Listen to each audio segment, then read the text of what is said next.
அதிசயங்கள் செய்கிறவர் நம் அருகில் இருக்கிறார்.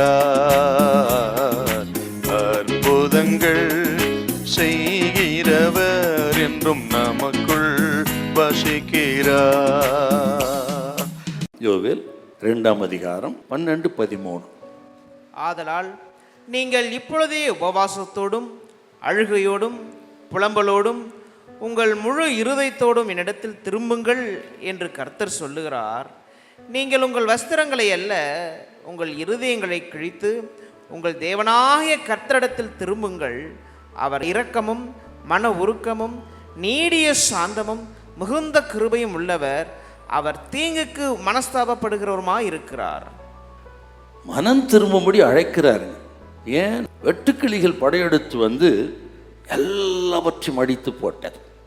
திராட்சை தோட்டங்களை அடித்தது, கோதுமை வெள்ளாண்மையை அடித்தது, எண்ணெய் வித்துக்களை ஒலிவ தோப்புகளை அழித்து போட்டது, அத்தி மரங்களை அடித்து போட்டது, பசுமையாக இருந்த எல்லாவற்றையும் சாப்பிட்டுச்சுங்க.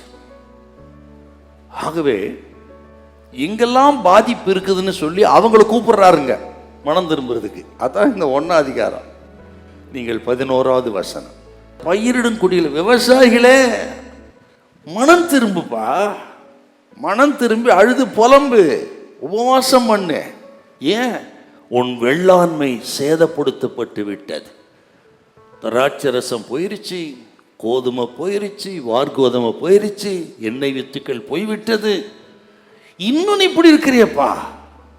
விவசாயிகளே புலம்புங்க, மனம் திரும்புங்க அப்படிங்கிறாருங்க. ஏன் சார் கடந்த நாட்களில் நம்முடைய கைகளும் பிரயாசத்தெல்லாம் தோற்று போயிடுச்சு? எவ்வளோ கஷ்டப்படுறோம், உழைக்கிறோம், ஆனால் ஏன் கைக்கு வரலன்னா சம்திங்கிறாங்க. அதான் சொல்கிறார், வாப்பா புலம்பு. இந்த வெட்டுகளின் பேரழிவு என்பது கர்த்தருடைய தண்டிக்கும் கோளுங்க. அப்படிதான் வேதம் சொல்லுது. எசேக்கியேல் 21:13. ஆண்டோடைய சிக்ஷைங்கிறது அது கண்டிக்கிற கோல் மாதிரிங்க. எதுக்காக சில தண்டனைகள்?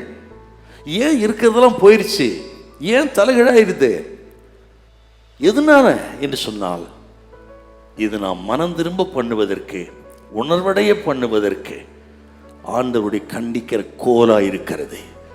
இதை அறிந்து உடனே மனம் திரும்பி ஆண்டவரேன்னு பலிபீடத்துக்கு வந்து விட்டார், ஒரு பாதத்துக்கு வந்து விட்டார்.